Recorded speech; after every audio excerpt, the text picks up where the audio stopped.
5 admired comedians, there's another 5 who are completely despised, and it's no secret that joke thief Dane Cook fits snugly into category 2. In 2005, Dane Cook was listed as the world's most famous comic, although despite being known by an audience of millions, he was notably hated by every other comedian. A comedy radio host stated, "Not one comedian comes on my show and says I'm so happy for him, which is weird. They can't stand this poor guy, the reason for which being jealousy, at least according to Dane." A lot of jealousy, a lot of animosity that I, at a young age, was famous, hanging around with beautiful women, rich. Although the real reason might have been because Dane had stolen their jokes, given he was called out for copying a bit done by Louis C.K. You can name your kid anything you want. I like that part. I'd like to give my kid an interesting name, you know? Like a name with no vowels, maybe, you know? Just like 40 F's, that's his name. I already have names picked out. I don't even know. First kid, boy, girl, I don't care. The first one that comes out, I'm naming it. I think it's beautiful. It's feminine but strong at the same time. Time for bed. I said time for bed. Fans then noticed Dane had also copied a bit by Dimitri Martin at around the same time. I went into a shoe store and I said, hey, can I get those in a 10? The guy said, sure, and he went in the back. Then a couple minutes later he came out and he goes, I don't have a 10, I have a 9. Great. Because while you were in the back, my toes were severed off. She walks out. She comes up to me, you guys, so enthusiastic, such like optimism. She's holding a boot. She comes right up to me and she goes, we have it in a 9. Great, you guys also have a bone saw anywhere nearby? With Patrick CC running through even more examples in this video before touching on another reason Dane Cook is hated, his joke about the Batman movie theater shooting. So I heard that the guy came into the theater about 25 minutes into the movie, and after you've seen the movie is pretty much a piece of crap. Pretty sure that somebody in that theater about 25 minutes in realizing it was a piece of crap probably was like, oh, shoot me. The controversial joke resulted in article after article, as well as Twitter posts reading, "Anyone who knows me knows I think Dane Cook is the single worst comedian ever. He's never been funny. Now he's just an awful human being." But while Dane Cook isn't liked for his disrespectful and sometimes stolen jokes, Theo Von is hailed for... Chat, here's my hot thing about comedy. If you're gonna go really dark, it has to be really fucking funny, right? It has to be a hit 100%. If there's even a 1% chance you're gonna miss the mark with a joke that this dark, don't even try it. That's my little his rule of thumb, unusual but originality. I'm not funny, so I know. His sense of humor has been described as so creative, unique, hilarious, and unorthodox that I can't compare him to any other comedian, which summarizes Theo Von perfectly. There's a few guys, Theo's one of them, that have like a style of comedy that you will never be able to explain to someone. They gotta go see him. When you hear him say, "We had this one guy," you know you're about to hear a wild story full of bizarre situations and metaphors described in the strangest yet most perfect way possible. This gentleman had half a limb, and which limb? He was missing part of his leg, I think, or he said he was, so he could have been faking it. CGI or something? I don't know what his name was. CJ, it was a white dude. Okay, He's the absolute king of the metaphor. Whenever he says something is kinda like etc., it's always the funniest, most outlandish comparison I've ever heard. You look like a guy if somebody had a cheat code in Double Dragon, bro.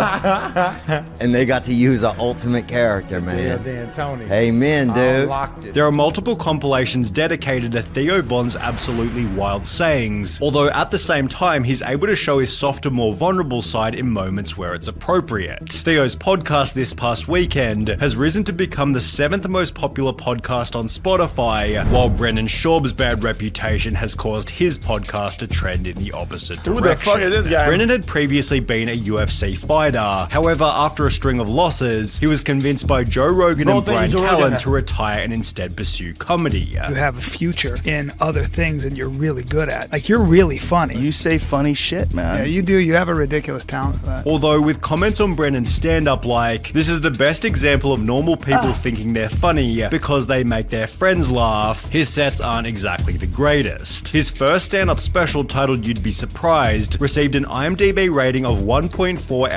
It depends if you have the good ability to make your audience kind of feel like they're your friend in that room. Then they'll laugh, because if you can make your friends laugh, and make your audience feel like they're friends in the room, then you can bridge that gap. That's just my thoughts, though. Out of 10 stars, and was labeled in front of millions as the worst comedy special I've ever seen. It was so bad that even Joe Rogan made a few little jokes about it. The first one, I would have probably tried to talk you out of it, but I already talked you out of fighting. Yeah. And I was like, I can't talk him out of this too. However, for Brendan, the worst was yet to come. 3 years after his first special, Brendan Schaub released another one titled Gringo Papi, which received an even lower IMDb score of 1.1 out of 10 stars, meaning he was unable to sell it to a major buyer like Netflix. Instead, he uploaded the special to his YouTube channel, where it received an 85% dislike ratio and comments such as, "Damn, this guy sure has some hidden talent. Hope he finds it one day. Every time I feel down, I watch Gringo Papi. Then I realize whatever has me down or whatever adversity I am facing isn't as bad as this comedy special. You know it's a Brendan Schaub stand-up special when the comments are funnier than the actual video."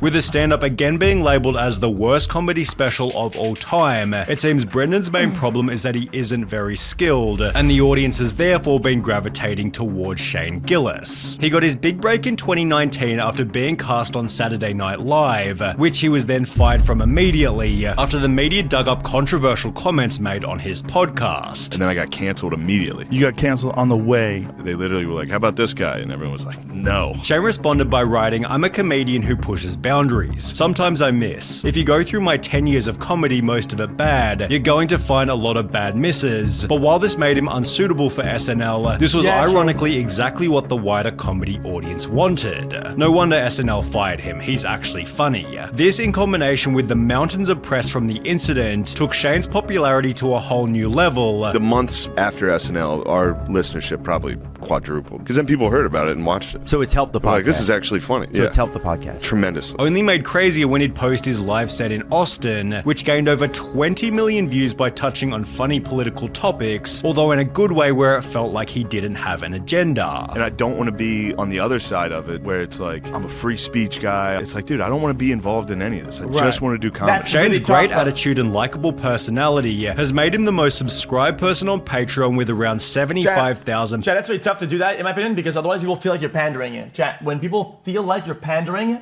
they hate that. They can smell that shit out from a mile away. Paid members, in comparison to Carrot Top, whose style was so unique the whole industry turned against him. He gained popularity as a prop comic in the 90s, but while his shows were extremely smart and absolutely hilarious, O.J. Simpson's football. Okay, go deep, honey, go deep. his bizarre look and style made him a punching bag for anybody and everybody. You're a funny guy, man, and you at least used to take a lot of shit, and I never understood it. I don't either. I never have. I would get shit for everything. It's like Nickelback. This became most obvious when Carrot Top simply flew over his city in a fighter jet. And the next day on the front page of the paper, Carrot Top disrupts city with flyover. And everyone's up in arms because the building shook and everybody was like, oh, what, there's a war happening? And I think they were really, honestly, just pissed because it was me. And in a Reddit thread talking about him, the only reasons people had to hate Carrot Top was he's annoying, not funny, and comes across as a gigantic douchebag, which pretty much confirms the theory. Carrot Top's name has become synonymous with bad comedian we should make fun of. In another article, Carrot Top was described as the most successful comedian no one Comment 3 votes. Okay, yeah, no, hey, let him cook. will admit to liking, with one of these haters being another comedy legend. Those billboards just going coals on me. I mean, just right? I mean, just bad. Who then apologized to Carrot Top after meeting him in person. And then when I finally meet him, he was like, dude, I'm so sorry. Like, he came and hugged me. And Carrot Top was hated for so long that he's now considered a legend. They're kind of like saying, you know what, geez, he won't go away. We've been ripping on him, but he's for some reason, he's still around, and you know what, he can stay now. You had somebody earn my wings. With Bobby Lee having earned his wings in a similar kind of way. One of the things that makes Bobby Lee so likable is his ability to laugh at himself for the sake of audience entertainment. Bro, you're the worst looking of all of us. Chat. What do you think? Chat, something I feel with this guy, chat, that kind of scares me is that I'd be so intimidated being in the room with this guy, or being on the panel with this guy. I feel like if you suck with this guy on his panel, he's gonna fuck you over. Dude, that scares me. That's scary. What do you think he is out of 10, for real? You're a 2, buddy. 2, buddy. You're like a 2.5 at most, probably closer to a 1.5. Give me a bigger number. Okay. You want an honest number? number? No, honest. Okay. You want the honest number? Please. piece. I was being generous as a 1.5. I'm a 1.5. Something close to 1.7. Did you say what? Showing that he's comfortable in his own skin. This helps him deliver some of the most savage roasts on the internet. My dad abandoned me, but then I love my mom. In your face! He doesn't have a dad!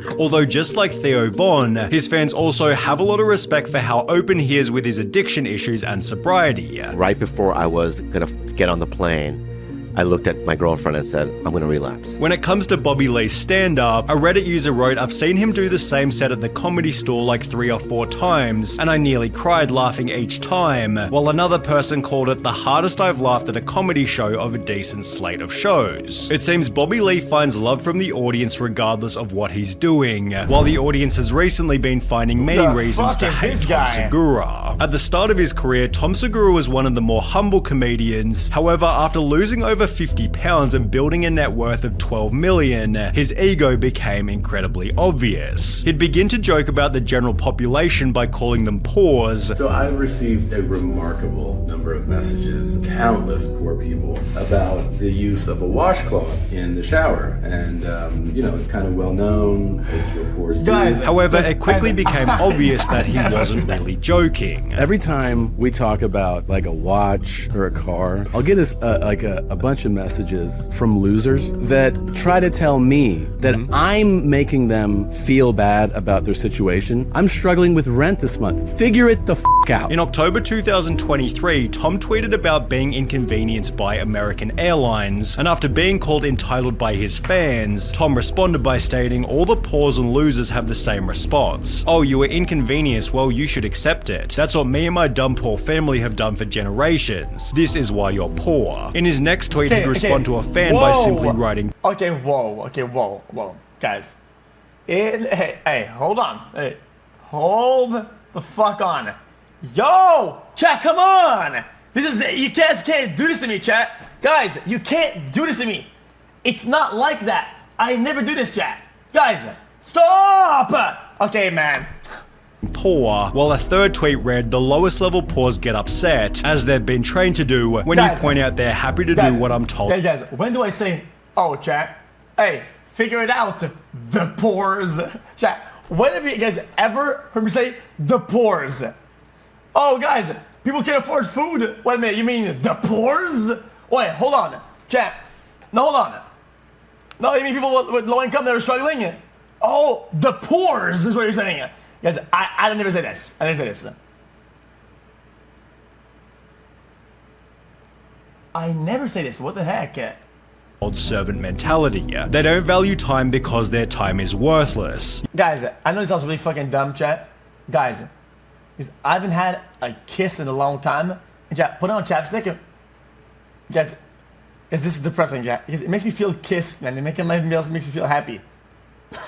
You are specks of shit on a washcloth, and washcloths belong in the trash. The rant instantly turned Tom into laughingstock for the internet. Probably not that much money left over for the guys in the booth either. Oh, it's all man. Tom and Christina just running around, getting on private jets, making fun of poor people. While others dug deep to find his wealth was likely inherited. It turns out Tom was a trust fund kid. His father was the vice president and chief financial advisor of Merrill Lynch for 25 years, until he took over as the vice president and CFA for the Bank of America. His obituary mentions that he was a member of the Quail Valley Golf Club in Vero Beach, where a membership will run you a very modest $85,000 a year, not counting all of the other fees. This led Tom to remove the entire chain of airport tweets and avoid every question that might imply he's rich. What kind of car you have? What kind? You have cars? Yeah, How many cars you got?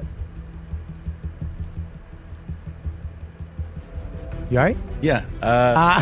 You know what, Tommy? Tom Segura has no excuse for being a douchebag, given Gabriel Iglesias is substantially richer and is one of the most humble comedians. When you type Gabriel Iglesias controversy into Google, it seems the worst thing he's ever done is pay a fine to a venue for spending too much time recording a Netflix special. Back in 2014, one of these specials was leaked and uploaded to YouTube for free, although instead of issuing a copyright takedown, he'd share the links to his Facebook, adding, writing, "I can't believe someone posted a direct link to watch my Fluffy specials online for free. The nerve. I hope no one shares or watches these before they get taken down," prompting a top comment reading, "This is why you're awesome, Fluffy. You don't whine about getting pirated, you promote it." Gabriel's nickname Fluffy is a joke about his own weight, which like Bobby Lee shows he's comfortable in his own skin, although at the same time Gabriel explained to Joe Rogan that he'd recently lost 70 pounds as a result of following better habits, and it was bad habits that led Carlos Mencia to become incredibly hated. The collapse of his reputation began after Joe Rogan wrote a blog post titled "Carlos Mencia is a weak-minded joke thief," which read, "The latest and most disgusting joke thief of all is a guy named Carlos Mencia. The really crazy thing is that's not even his real name. He sells himself as..." Chat, realistically, chat, how do you even have a long lifespan as like a joke maker, dude? Chat, aren't you gonna make jokes that even coincidentally are gonna allow other people's jokes? And at one point you're bound to steal a joke by accident, no? This is like impossible. Being Mexican, but the reality is his real name is Ned Holness, and he's actually half German and half Honduran. The Mexican hook is something he did to integrate himself with the local Mexican population of LA where he started. From here, Joe began calling him Carlos Menstelia before confronting him on stage in an actual comedy club, which was recorded and uploaded to YouTube. It's easy to say you steal shit, but I don't, because I'm not a little bitch. I think that every time you open your mouth, you talk about me, I think that you're secretly in love with me. Despite denying the allegations, Carlos was then exposed for stealing from Bill. Guys, if you're gonna do this on stage, chat, at least give him the mic to reply, dude. Chat, hogging the mic and letting the guy reply by yelling and shit is so stupid.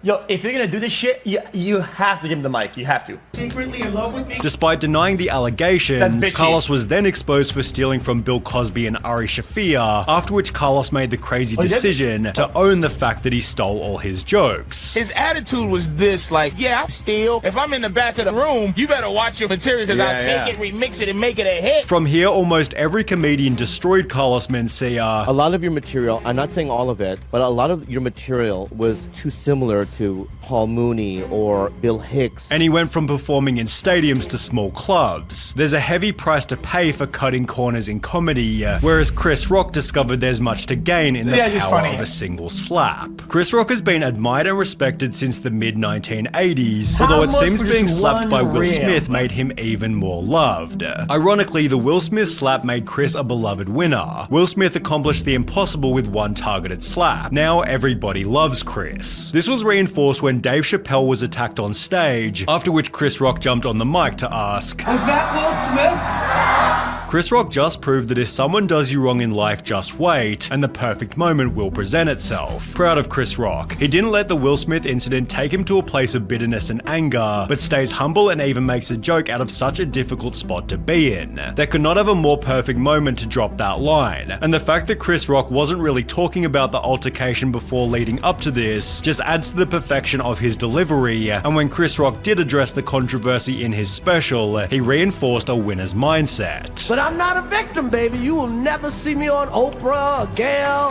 I couldn't believe it, and I love Men in Black. No, I took that hit like Pacquiao. Okay, true. That's funny. Good one, dude. Good one. I mean, he's pretty Chad.